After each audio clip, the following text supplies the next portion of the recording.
Жыл башынан бери Үркүндүн 100 жылдыгына арналган иш-чараларды өткөрүү уланууда. Бүгүн эле тарыхта из калтырган ал окуяга арналган бир китептер жарык көрдү. Авторлордун айтымында бул китеп мектеп окуучулары үчүн жөнөкөйлөштүрүлүп жазылган окуу куралда болуп эсептелет. Кененирээк кийинки материалда. 1916 жылы жарык көргөн Кандуу көтөрүлүш аттуу китеби Үркүнгө арналып 2 томдук басылмада чыгарылды. Трагедиялуу окуялардын кандай болгонун так жеткирүү үчүн китептин автору 15 жыл эмгектенген. Дегенкиси ал 3000ге чукул архивделген материалдарды окуп чыккан. Үркүндүн кыргыз журтчулугуна, Үркүндүн Түркстан крайына тийгизген салакасы кандайча тийди, Үркүндөн биз эмнен алдык, кандай сабак алдык деген маселеге токтолдук.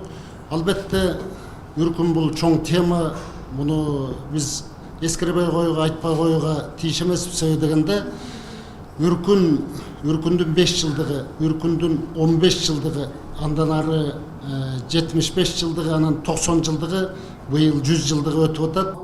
Журналист Тынчтык Карымшаков 1916 жылда болгон окуялар тууралуу бүгүнкү күнү маалымат жетиштүү эмес деген ойдо. Мындай китептердин пайда болушу менен келээрки муун ошол кездеги трагедиялуу окуялар тууралуу кененирээк маалымат алууга мүмкүнчүлүк табышат.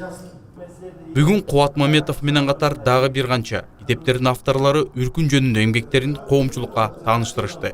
Алсак алардын катарында Аттокур Жапанов дагы бар. Ал өзүнүн энциклопедияларынын бирин Үркүндө болгон окуяларга арнаган.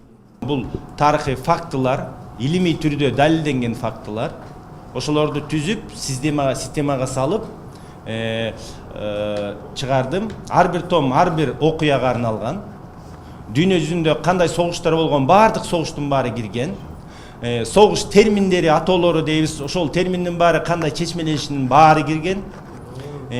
Мисалы, бул негизинен 10 жыл мурун баштагам. Демек, Үркүнгө быйыл 100 жыл толот. Үркүндө кыргызча, орусча Карасаев жана Юдахин сөздүгүндө мындай деп турат. Калайман дегенде экинчи атоосу бар экен.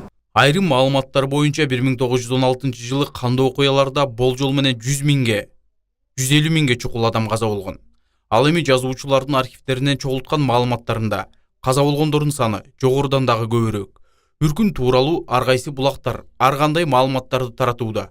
Ошондуктан бул китептер окуучуларга элдик трагедиянын чынында кандай болгонун объективдүү чагылдырууга мүмкүнчүлүк жаратат.